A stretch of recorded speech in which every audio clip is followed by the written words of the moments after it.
Hey, this is Sam with The Blind Life, and you're listening to White Canes Connect.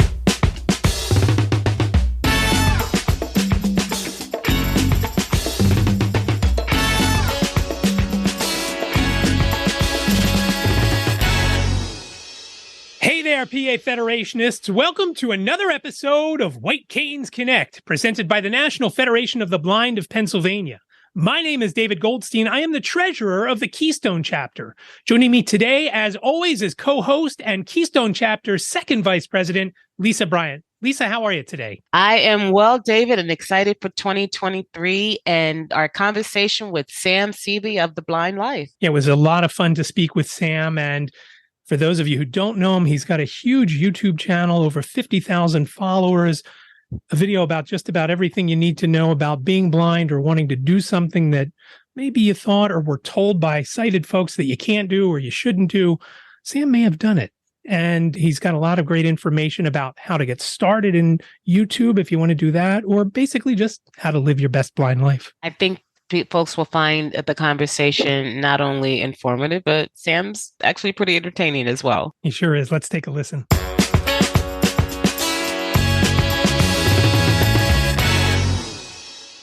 Sam, thanks so much for joining us today. Thank you guys for having me. Sam, this is a delight for us. Thanks again for coming on. Before we get into what is The Blind Life, tell us about you, Sam, how you got into this, your blindness journey, as we like to call it. Yeah. Well, once again, thank you guys so much for having me. And it's my pleasure being here. So blindness journey, my vision story, as some people say.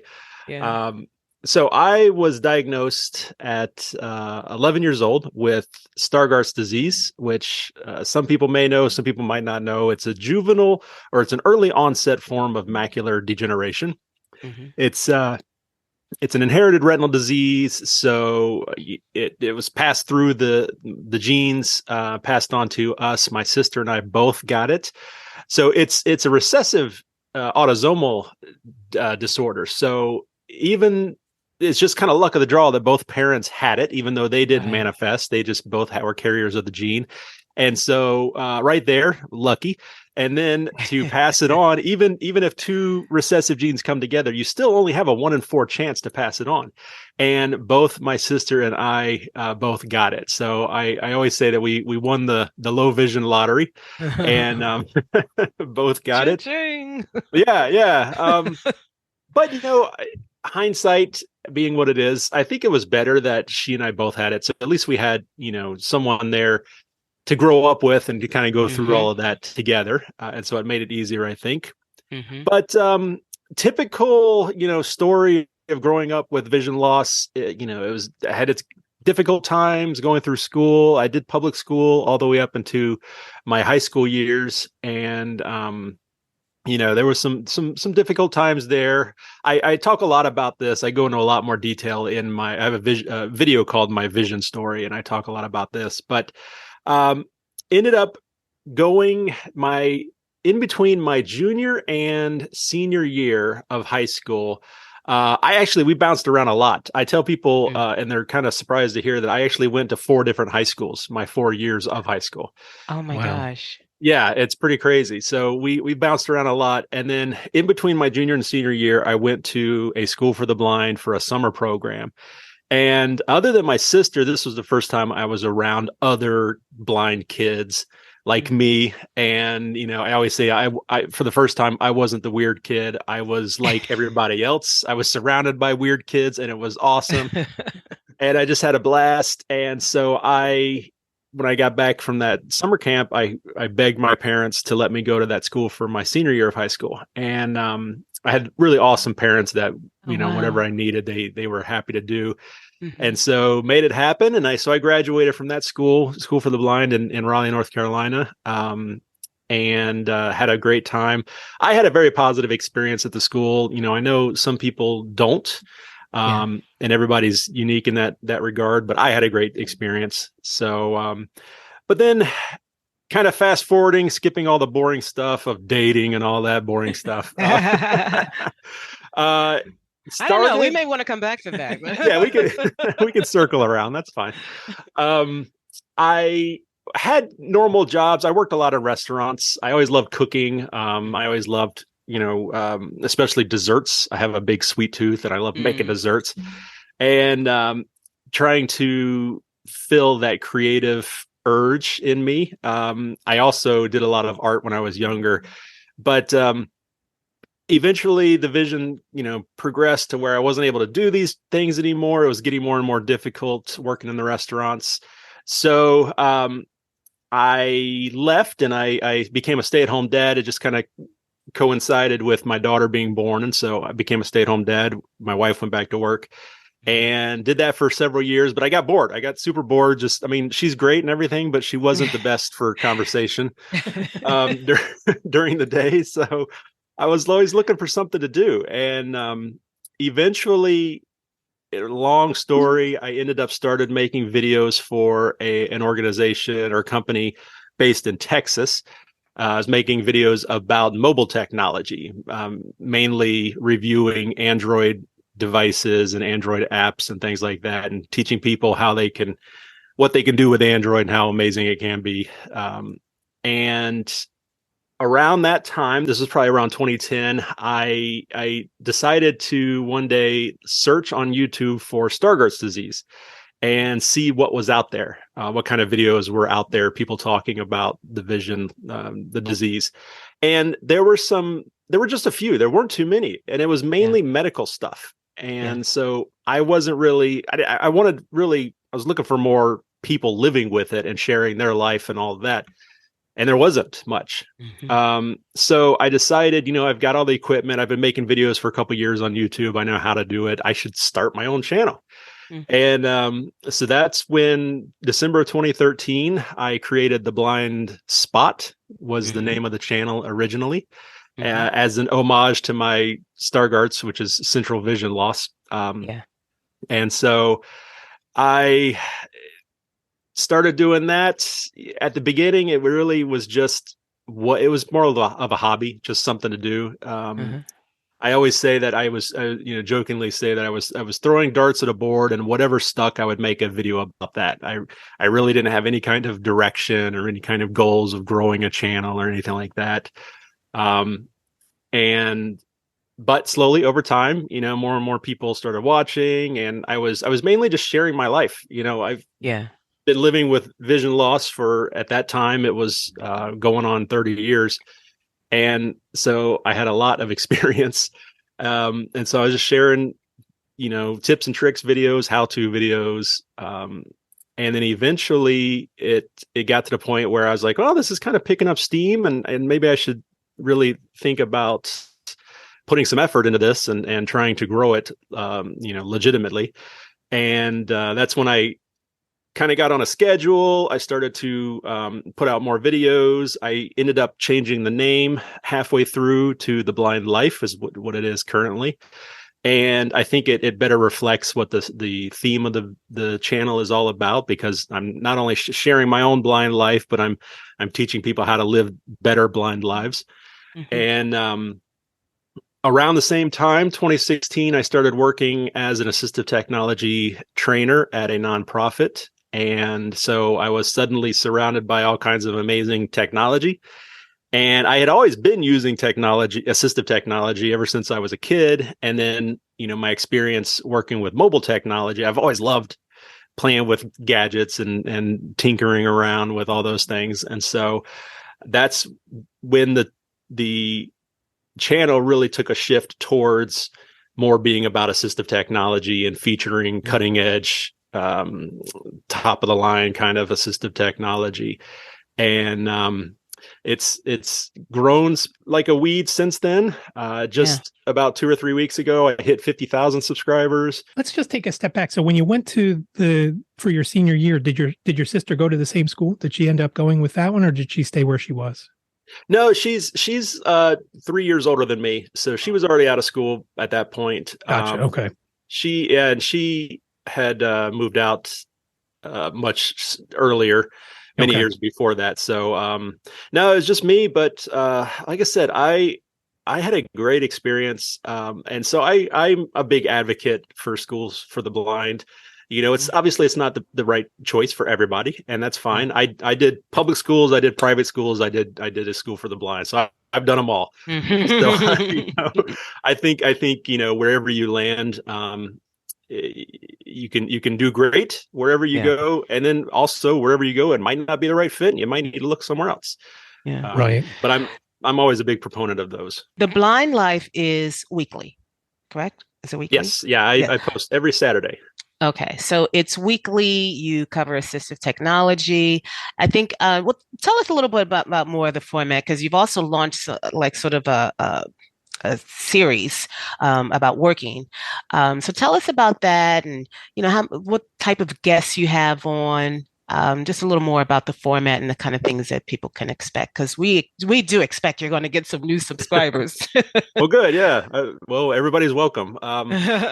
Yeah, so technology is kind of what I've become known for. In fact, some people think I don't claim myself, but some people claim it's the best resource for assistive technology information out there. And I'm super excited to share technology and new technology and all that. But I do also like to focus on the life side of the blind life.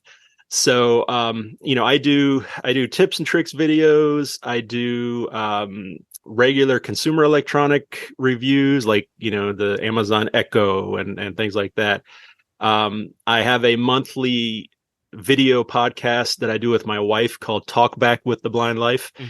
And that's become pretty popular. We enjoy doing that. And I'm sorry, is your wife also a VIP? No, she's not. But we let her participate anyway. We let her play along anyway. Yeah.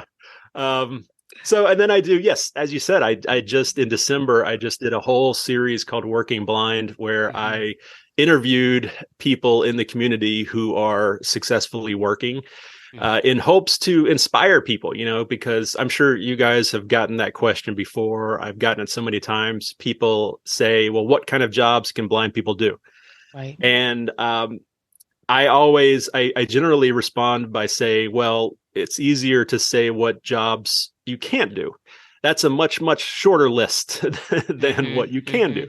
I say, what do you want to do? What do you like to do? Well, let's explore that. Yeah. So I figured, well, how about I talk to people who are in the community and working and find out how they did it, what kind of accommodations they required, what the process was like, education to get that job, that sort of thing. And posted a new video every other day in December. I think I did like 12 or 13 videos. And it was pretty popular. Everybody really loved it. I've got a list a mile long of people saying, I want to be on the next interview. Oh, that's fantastic. Yeah. Watching some of those, again, because so many people say, oh, I'm blind, I can't do anything. And to have that where I watched one a couple days ago with Blake, you talk about when you started off about the list of what blind people can't do and what blind people can do. And the one list is a lot shorter, obviously, because if you have a skill, whether you went to college and you gained the skill when you were blind or when you were sighted, if you're a chemical engineer, you can still do that. And some folks just don't believe they can. And that's such a huge thing, is to get people, make them more confident. Hey, if that guy could do it, look at him. He doesn't look like much, but I know I could probably do that. And it just to get folks off their couch to say, oh, I'm blind. I'm going to be making mops or brooms or whatever for the rest of my life. And that's not the case. And I was so excited to see all the different folks. Now, the one question I did have so they're from your community, the folks that you've talked to are within your community, or did other people know of them? How did you find most of them?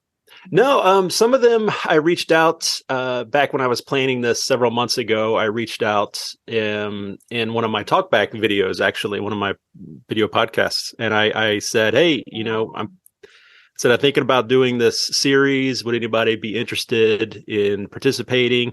And got some replies that way. Some were, one lady that was an artist up in New York City. I actually saw her work on TikTok, and I reached out to her and I said, hey, crazy question, would you mind if I interviewed you for a series? One guy is I met at a conference. He works for Sony. I listened to that one. A couple of guys I met at a conference. I did interviews with, and so some of them are friends and family. Just Okay. because when I started this, I didn't really have the best way to. I could put out feelers here and there, but I knew that I wanted to put out. The original intent actually was to put out a video every single day in December.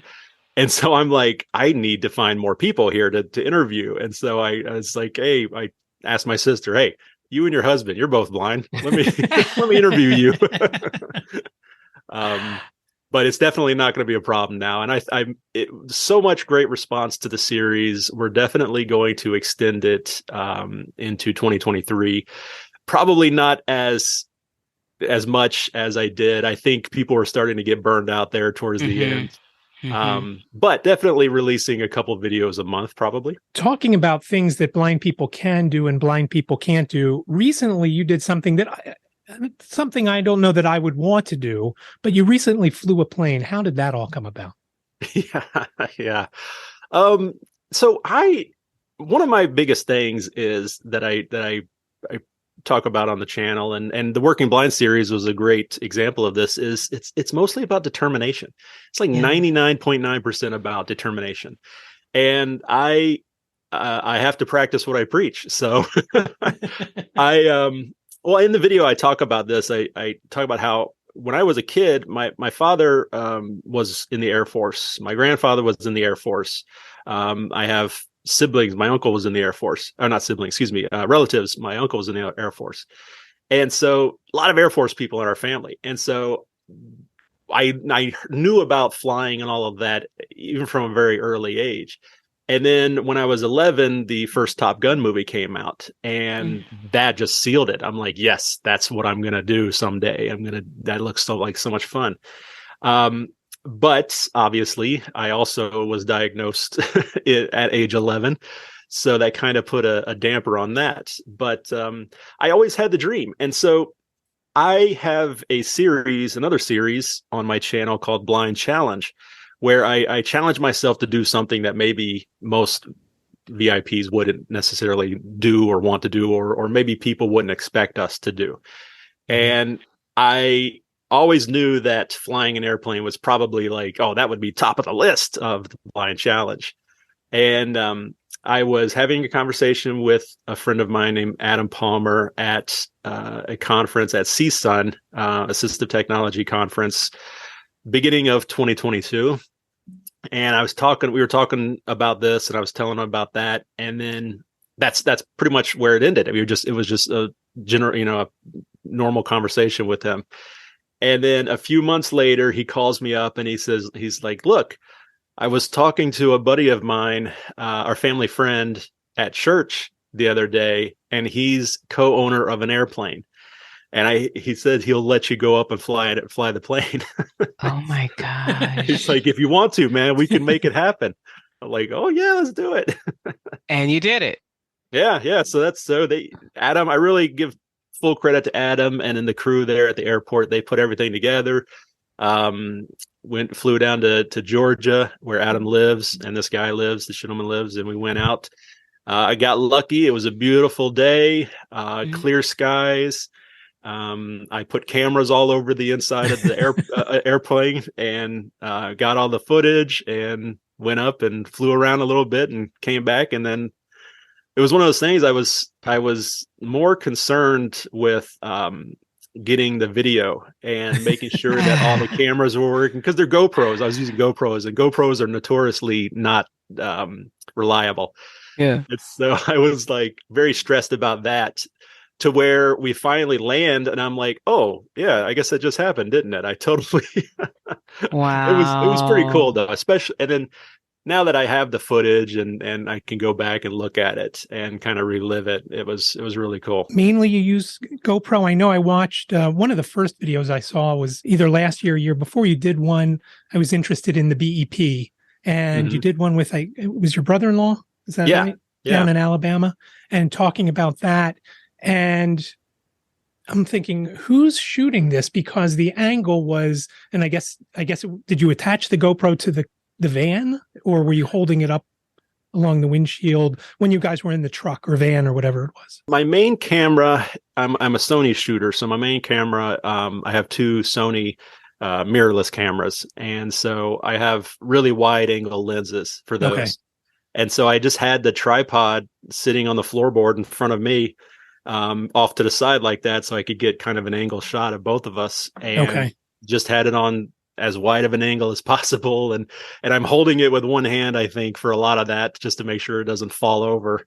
Right. I mean, it seemed very steady, and I have to tell you, I was watching it, and the limited vision that I have, my son had walked into the room, and he's not visually impaired, and I said, the person who's driving, are their glasses special? Because you kept referring to your brother-in-law, and he kept answering, and I'm thinking, wait, how's he driving? And he's in the BEP. I just wasn't making that connection. And then my son said he had, and I think you might have mentioned it later on in the video about the whatever that lens is called, the biopic. Telescope. Yeah, biopic. Yeah. Yep. So I just thought that was very interesting on both parts, both the tech side of it and the fact that your brother-in-law was driving, but he couldn't drive to any of the actual locations, and that's why I guess he used his son to do the driving. Yeah, it's just it's a little quirky kind of rule that they have. Even though he is legally allowed to drive with the bioptics, he's not allowed to drive to his locations. So yeah, his son helps him out with everything, and it's the bioptics. I was never eligible. My vision was too far gone by the time I turned 16, and so I was never eligible for it. But those that are, it's a fantastic thing.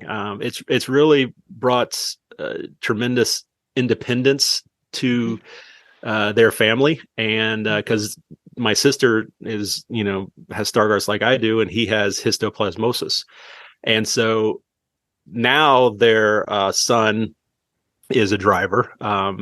But all growing up, he wasn't, and so Danny, my brother-in-law, being able to drive, really, gave a lot to that family.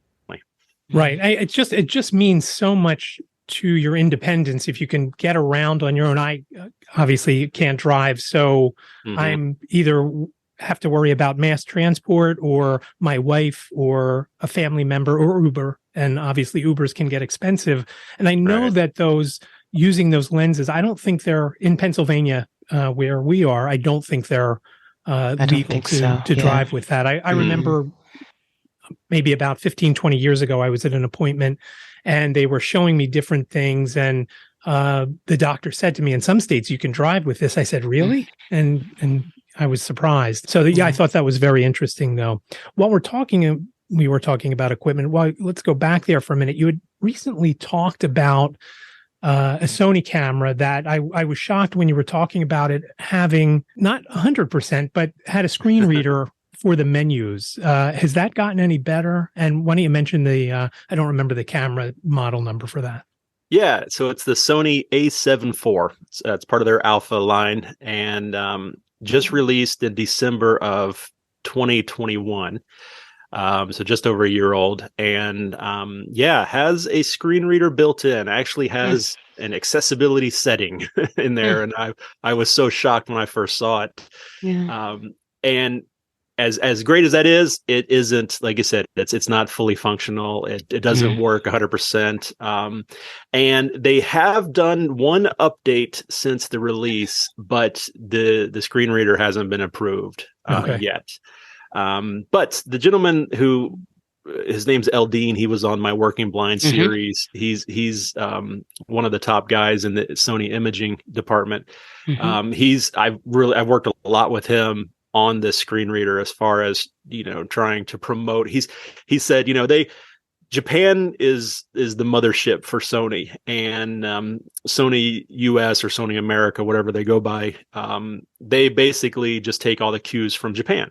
So he said, when we first started talking about this, he's like, you got to make videos, you got to get the word out there, you got to let the experts in Japan know how helpful this could be for a whole community.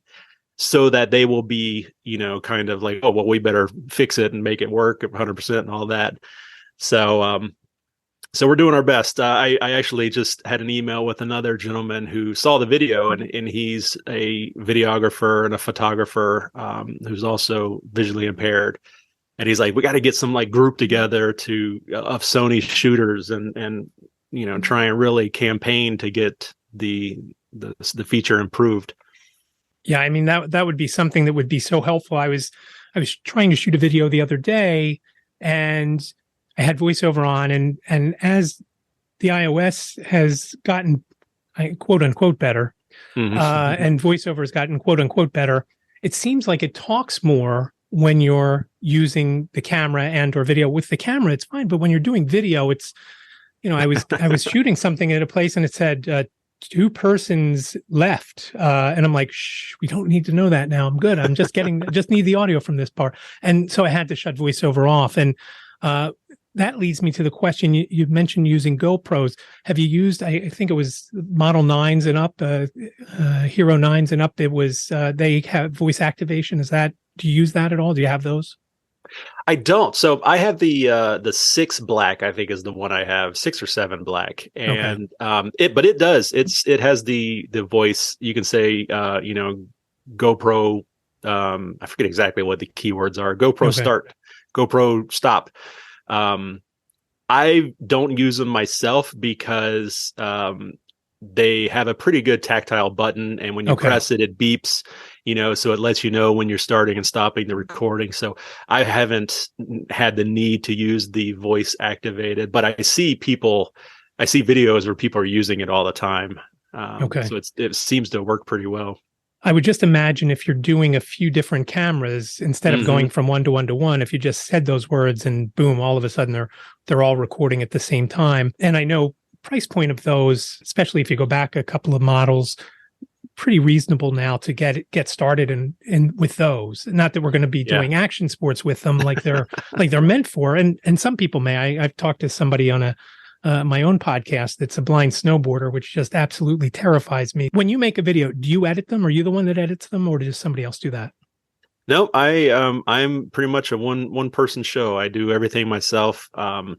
My wife, as I said before, when we do our talkback videos, she will read the questions out to me, and she's part of that. Whenever I do live events, she helps by reading the chat for that. But other than that, I set up all the shots. I do all the recording. I do all the editing.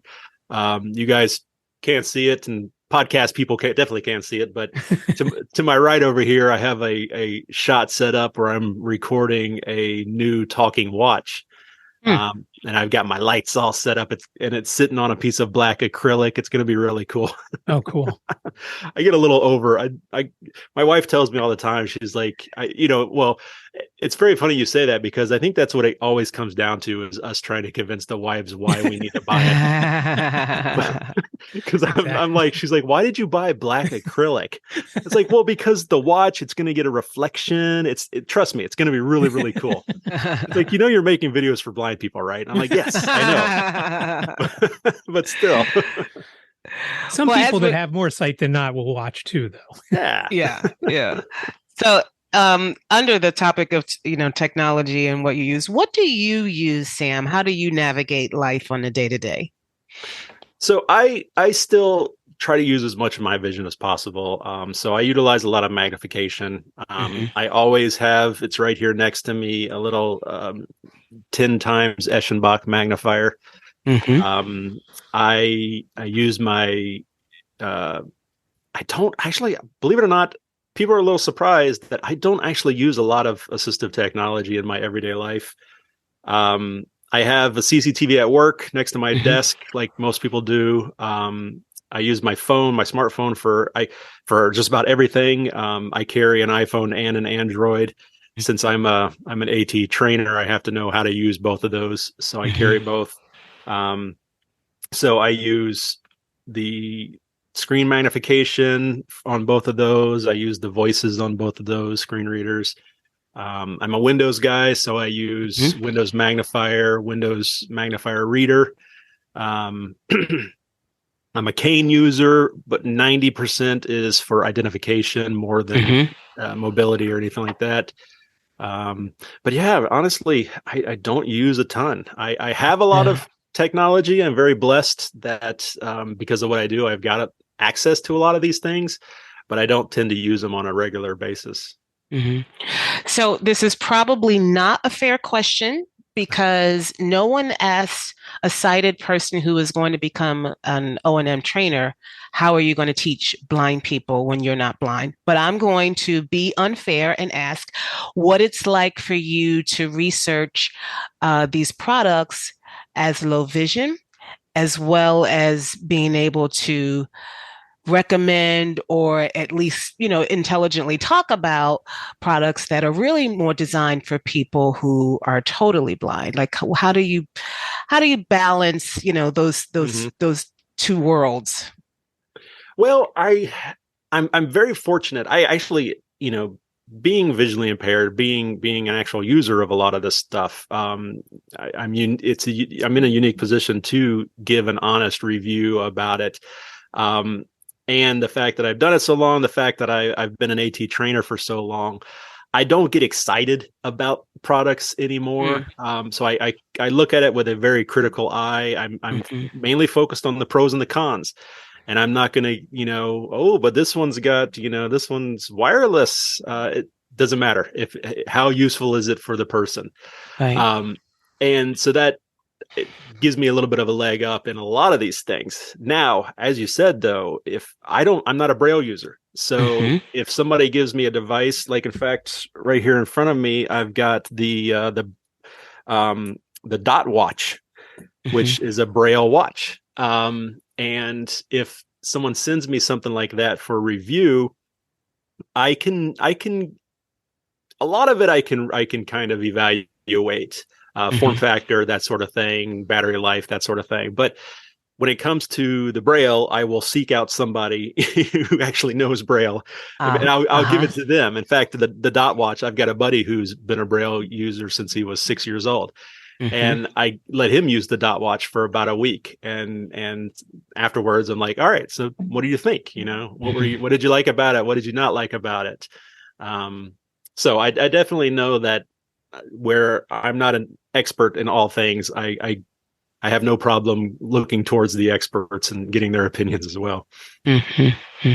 Going back to the phones for a second, Android, are they getting close to the iPhone? Because I got to tell you, I'm having so many issues with the new iOS 16.1 point whatever that I'd actually consider looking at some sort of Android. So yes and no. So yes, Android is great, and especially if you get a more modern Android device, with a modern processor and all of that, everything's going to work better.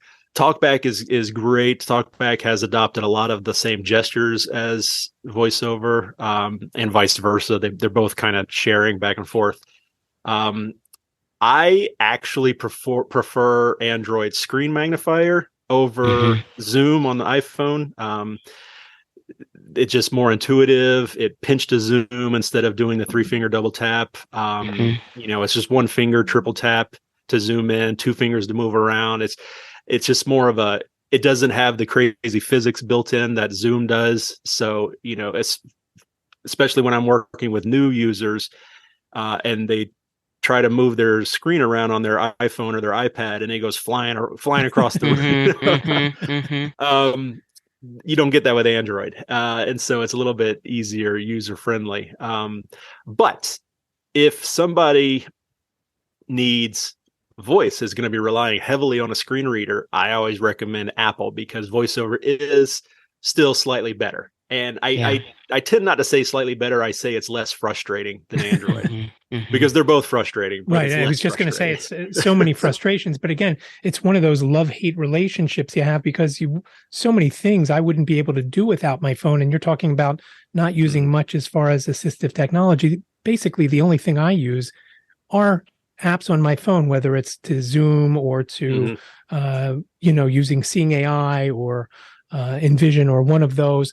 it just makes it so much easier to do certain things around the house when nobody else is around and so forth. So that's interesting to know. What kind of phone do you have as far as the Android goes? I first of all say I'm inherently a cheap person. I don't like to pay. I don't like to buy brand new. I definitely don't like to spend full price for stuff. So I just upgraded to the Galaxy Note 20, which is the last in the Note line, and still 2 years going on 3 years old. And it's fantastic. I'm a big Samsung fan. I always have been. I think the accessibility that they add on top of vanilla Android accessibility is great. It's pretty good. I'm still trying to get used to it. They've changed some things around, even from the Galaxy S10, which is what I was coming from.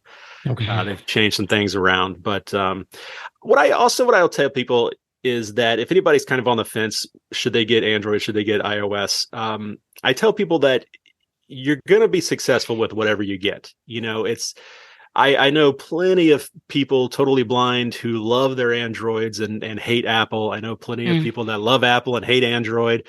So it really comes down to, whatever you get, you're going to be successful with. They both have very similar accessibility. They both run basically the same apps for the most part. If there's an app on one that isn't on the other, then it probably has a comparative app that's similar enough anyway. It's going to be a learning curve no matter what you get. So just stick with it. That's what I tell people anytime I'm doing training, is like, you're going to want to throw it out the window. You're going to want to take a hammer to it, but eventually with practice, it gets easier, it gets better. And then you'll be taking over the world with it. Yeah. Yeah. You talked earlier about growing up with someone who had the same condition, and so much of being visually impaired is about people getting you, people understanding what your world is like. I mean, so many of us have stories like my family still doesn't get it. All these years, they still don't get that I can't see something. Having your sister have that same condition in growing up together, how do you think that has helped or shaped you and what you're doing today? I think it's helped tremendously, because as you said, it's only when we get around others with similar eye conditions, you realize that all those little things, those little quirky things that you do, everybody else does it too. Yeah. I have a friend named Charlie Collins who was actually in the Working Blind series, and we did a podcast recently, and he has Stargardt's also, and he was saying that when I came to visit him in Connecticut back in like 2019, I believe it was. He said it was great for him because all of a sudden he saw all the little things that he does. He saw someone else doing. And so, it made all that stuff, they kind of legitimized all that stuff for him.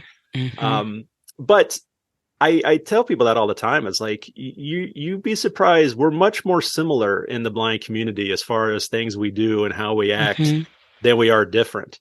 And, a lot of people, in fact, some of the videos that I've made where I kind of touch on that topic, do really well. And I get very positive response from it. I'd made a video where I talked about, I think it was titled "Acting More Blind Than I Am." It was talking about using a cane. And when I travel and I'm going through airports and I've got an attendant showing me how to, where my gate is and things like that, we always skip through security, and I always feel bad as we're walking by this whole line of people. And I can relate.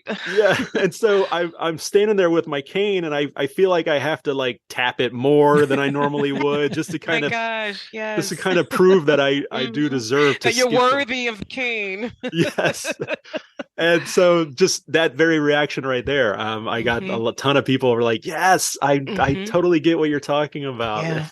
So see, you can't see anything. I know I've had this happen very recently at 30th Street Station, taking an Amtrak to New York. I can't see, but I could feel all those eyes staring at me, wanting to kill me. And I know.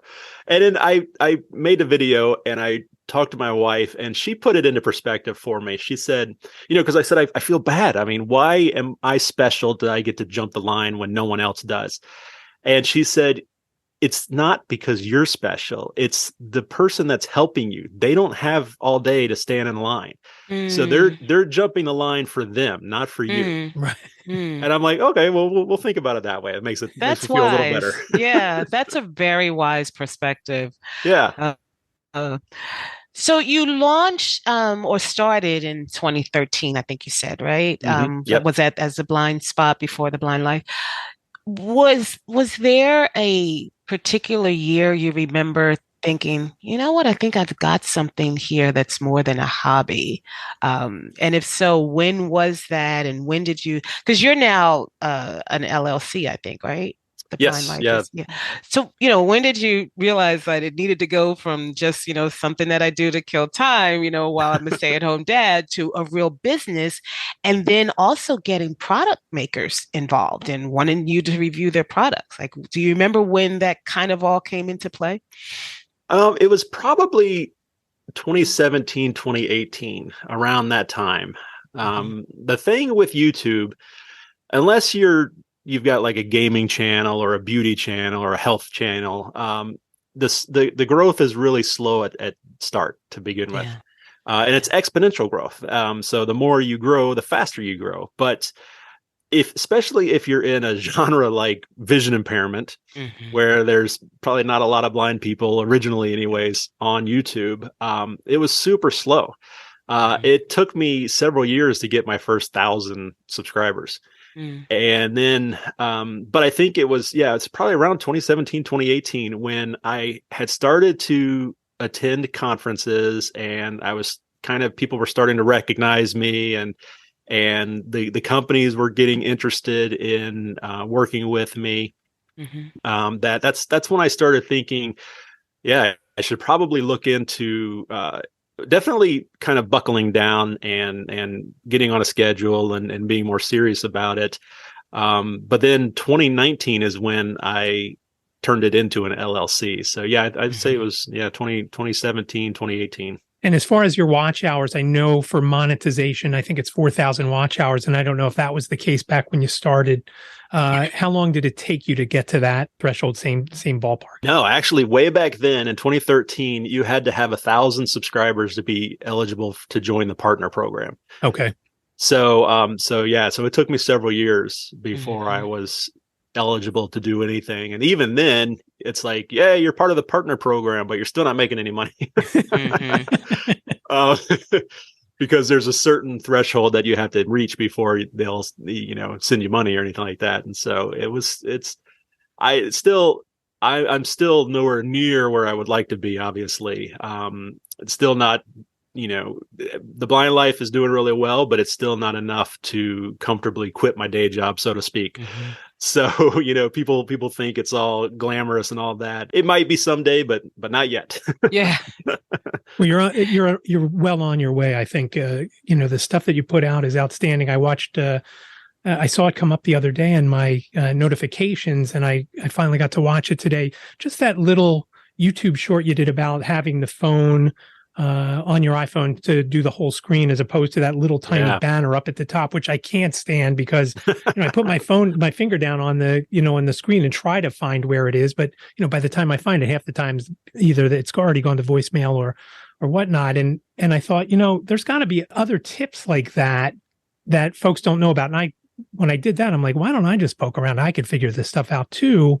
And I was able to do a couple other things that I wanted to. Just things like that, just have people coming back for more, because they say, hey, that's a good thing. And I was trying to talk to a friend of mine who has a podcast to do more basic stuff like that. He said, well, most of the folks who listen, are a little past that, and we talk about much more. I said, yeah, but you might bring in new listeners if you were to do that. So I just think things like that, it's just perfect for anyone to find you, again, who may not have even known about you. They say, oh, it's only a minute long. I'm not going to take too long to figure out what I need to do. And bing, bang, boom, you're done. Yeah. That, it's funny because a lot of these ideas are born out of my own frustrations, because I can't stand it being in the banner mode either. And so I just went in and figured it out on Android also, and made a video for both iPhone and Android, because like you said, I figured, well, I'm sure there's other people that don't know, and don't have the desire to go poking through settings for half an hour to try and figure it out. So I'll make that video. And it's very funny. So whenever I do a short format video like that, I post it on TikTok, Instagram, and YouTube. That very video on TikTok, I just checked it again today. I posted that last week, and it has 39,000 views on TikTok. It's kind of crazy. I don't know why. The Android one only has 9,000, which is still pretty good, but I don't know why that one's kind of taken off. It's kind of gone mini viral on me. Yeah. Yeah. So Sam, what's still out there that you want to tackle? What either issue or app or guest that you're chomping at the bit to have on? Well, I don't. There's nothing really specific. I've got some stuff coming up soon that I'm excited about. I'm going back to ATIA at the beginning of next month. That's already planned, and I'm working with ATIA, and I'm going to have a booth and doing interviews with people. It's going to be a lot of fun. I'm possibly going back to CSUN in March. I'm also in February, I believe it's February or March, I'm going to Colorado, I think I need to double check. there's a camp. It's called the Extreme Mobility Camp, XMO Camp.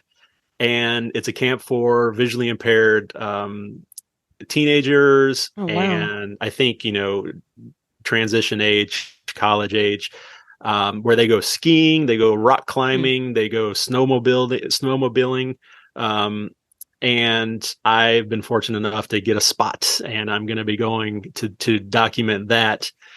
So I get to spend a week out in the snow. Hopefully, if this weather doesn't go crazy like it has been. So that's going to be a lot of fun. So, I don't know. Whatever comes up, we'll just roll with the punches, keep on putting out awesome stuff, hopefully. Yeah, it sounds like you'll have a lot of content you'll be able to get having your booth. And why don't you talk, I know a lot of folks, you've talked about CSUN and ATIA, how important it is, whether you're in that field, whether it's something like those tech things or just conferences in general, to be around other blind folks and kind of get the different things that they do. You had mentioned earlier about learning a tip or a trick from just being around some other blind people. And I think that's so important for folks to know. We've had folks on this show who have gone to one of our National Federation of the Blind of Pennsylvania state convention, and she couldn't imagine, here's 200 blind people in a room together, and she's learning from each one how they do things. Hey, they all got here from all around the state. To me, it's so important to give people confidence. Hey, if they could do it, if that guy could do it, and that girl can do it, I can do it too. And it just makes life so much more fulfilling, I think. And I'm guessing you agree, since you're going to all these shows, and obviously at CSUN and ATIA, you're meeting with other blind folks. So there's a lot of folks in that same boat. Yeah, absolutely. I mean, it goes back to what I was talking about when I finally went to the School for the Blind, and I was finally around other people like me.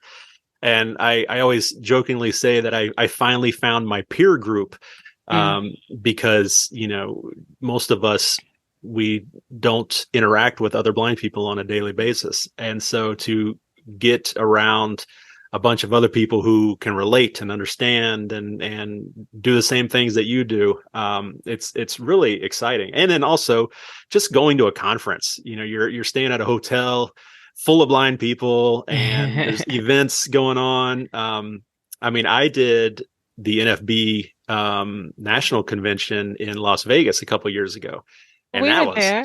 Yeah. Oh yeah, that was a lot of fun. That was pretty crazy. That was the last. Well, for me, that was the last in-person national convention I attended. It was my first and my last so far. Wow. Yeah. I've been back. Same with me. Yeah. Half of it was my first and last. That's another story. But yeah, talk about being, in that room for the final keynote speaker with Rick Riccobono. That was a room of like 1,000 people. Yeah. And it's just crazy. There's an energy around it. Yes. Right. Yes. So yeah, smaller state conventions tend to be easier for a lot of people to get to. They still a lot of fun. If you can get to a national convention, obviously you're going to have a great time. They have a lot of events and things like that. ATIA is in Orlando. CSUN is out in Anaheim, California. The great thing about those is that it's geared towards people working with visually impaired, vocational rehabilitation counselors, teachers of the visually impaired, orientation and mobility, all of these. And they do like continuing education credits and things like that. But what I tell people all the time is the exhibit halls are always free. It doesn't cost anything to go to the exhibit hall. So even if you go and you get a hotel for a couple nights, you're just paying hotel and travel. You don't have to pay anything for the conference to go and just hang out in the exhibit hall, check out all the cool technology. Both of those conferences have technology for other disabilities. So you can learn about hearing impairment or mobility impairment, just some crazy, crazy technology right now. Really impressive stuff. Yeah. So not only that, but like I said, getting out and being around a bunch of other blind people. So if people are new to your channel, just give a quick kind of primer on, where they can find things, I know you have playlists and everybody's going to be coming from a different direction. Like I would be looking for, if there is a StarGards playlist, because that's what they thought I had, but it developed so much later in life. Like I was, well, I'll just say I was not a teenager. But just kind of direct people as to, what they'll first encounter when they find your channel. Sure. Yeah. So first thing to know is I'm on everything pretty much. And even if you just Google The Blind Life, you're going to find something.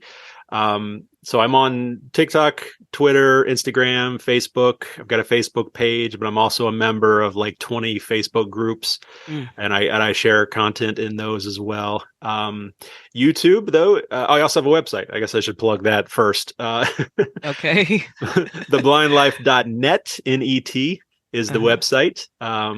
You can contact me through the website if you'd like. But if you want to find the YouTube, which is my main home, it's youtube.com/theblindlife. Pretty easy. And I do have playlists. If somebody who's watching, how would you recommend if they wanted to start, hey, I want to do YouTube, I have an idea because I have this, or I want to do that. How would you recommend they get started as far as equipment goes? Obviously, when you started, you didn't have a ton of equipment. What would you recommend somebody start with? Yeah, this is a very, very popular question. In fact, I'm doing a presentation very soon on content creation. I tell people to keep it simple. You don't need, people can kind of get hung up on gear and gear acquisition syndrome and all these things. I have it too. Don't get me wrong. I have it bad. My wife can tell you, she's like, no, you don't need another microphone. But this one's different. No, but seriously, camera doesn't necessarily matter anymore. We all have a phone in our pocket that takes amazing video. Most of the time, you can even take 4K video with your phone. What's going to be most important is lighting and audio. So if you're able to, and you don't have, once again, you don't have to spend a ton of money. Just sit yourself in front of a nice big window. If you have a window with like sheer curtains, even better, pull those closed, because then you're not going to get like harsh sunlight on your face. It'll be just a nice glow. Prop up the phone on a stack of books if you don't have a tripod, whatever works. If you're able to get either a microphone that plugs into the phone or a lapel microphone that plugs into the phone, awesome. You can get them on Amazon for like $12. They're not expensive. but the audio, the lighting, those are really going to be most important for visual viewers. Your audio is really going to be the most important for your non-visual viewers, listeners, I guess. So, but don't get hung up on the camera. I tell people also, think about your background. So you're sitting in front of the camera and people are watching you, but they're also looking at everything in the background. So maybe, clean up the laundry, make the bed, take the Taco Bell bag off the countertop, things like that. A big chunk of recording a video is preparing to record the video. But the most important thing I tell people is two most important things is it's 90% personality. If you've ever turned on a video and you're like, okay, the sink's clogged, I got to figure out how to unclog the sink. Let me watch some YouTube videos. And when you turn it on, the guy's like, and then you just want to reach down into the sink. It's like, okay, next. I can't do that. It's about personality. It's about being genuine, but not over the top personality. Nobody wants the radio announcer voice. But really, the most important thing is to just do it. Just get started. Everybody, we have a tendency to kind of overthink and overanalyze and procrastinate. Perfect being the enemy of good. Yes, yeah, exactly. I learned that with my website. That done is better than perfect. That's exactly what I was just going to say. Yeah, just get it done and then fix it as you go. And because you get better with experience. You don't worry about the first couple of videos or podcasts or whatever. They're going to be terrible. They always are. Nobody's going to watch them or listen to them except for your family members. You get better the more you do it. And that's why I tell people, if you go back and watch my videos, I just looked, I have 780 something videos on my channel. Wow. You can probably skip the entire first year of my videos because they were terrible.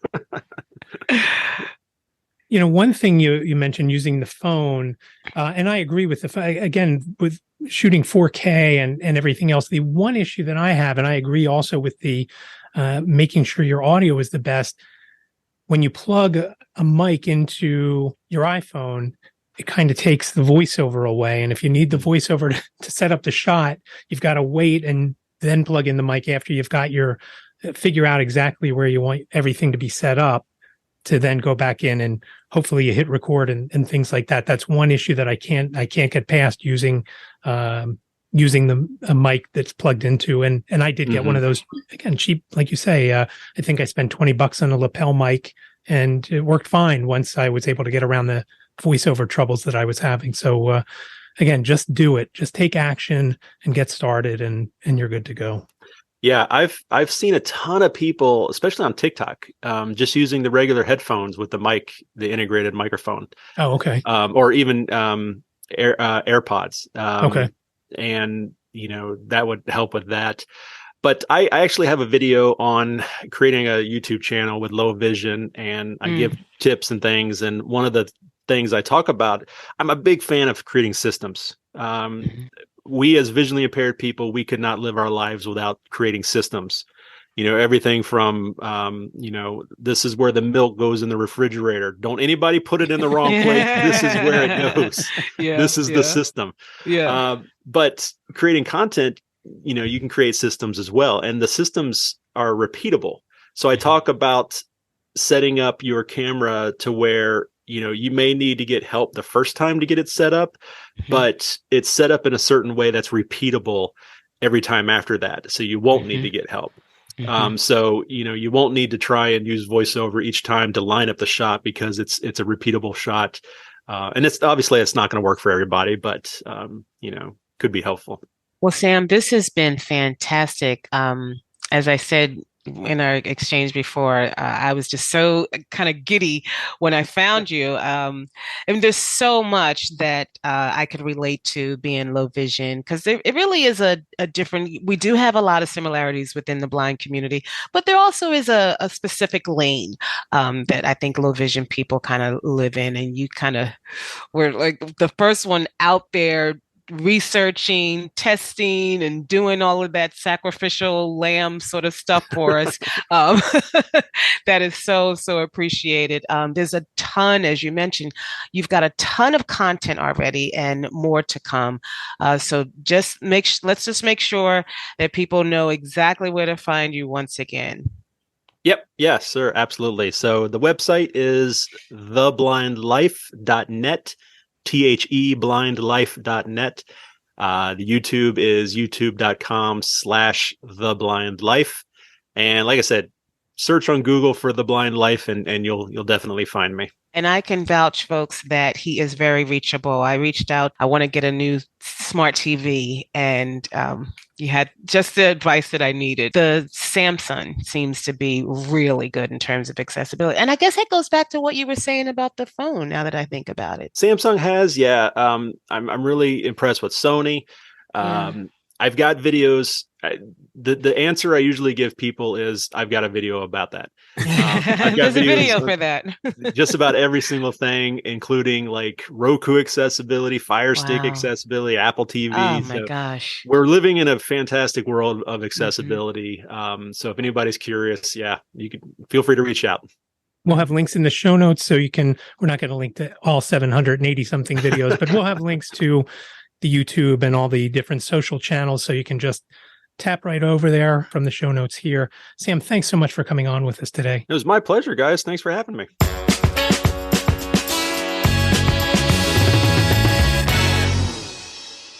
Thanks again to Sam for stopping by. He gave us a lot of great information on his channel, on starting a YouTube channel on your own, how to do it. It doesn't cost a lot. And if you've got questions about any kind of equipment, assistive technology, or just a plain old TV that Lisa wanted so she could watch TV at home, it's there on his channel. You can take a look. And Lisa, I'm really interested to hear what you think of the TV when you get it. Yes, I will definitely report back. Sam was very clear in his directional recommendations, I should say, on the TV. So I'm excited when I do actually get it. So folks, go check him out. There's a lot of great content. You could spend a whole day binge watching The Blind Life. He's also got some cool merch on there that you could check out. Yeah, that'll be interesting to see. And we'll have links in the show notes. We'll also put some links to some of the equipment he mentioned, the GoPro and the Sony cameras and maybe Lisa's TV. And we'll have them in the show notes. So you can go check them out. They'll be over at Amazon. And Lisa, yeah, definitely a fun show today. And if you've got questions, comments, show ideas, if you've got tips, if you know someone who is doing a lot of great things within our community, or you've got some piece of equipment that you'd like us to talk about with the manufacturers, let us know. Give us a call at 267-338-4495. You've got up to 3 minutes to leave anything you want on there. But if you do leave a message, please leave your name and town. If you do leave a message, we'll use it on an upcoming episode. Again, 267-338-4495. And if you prefer the old-fashioned way, you can email us at whitecanesconnect@gmail.com. You know, I could hear some people listening who are a little bit older than that and thinking the old-fashioned way is where you write a letter. I know, put a stamp on it. You could also send postcards to Lisa, especially if you're traveling. That was a lot of fun, Lisa. Yes, and looking forward to hearing back from you. If you do go check out Sam's website and find something helpful, let us know. Thanks so much for listening. Take care. Take care, everybody.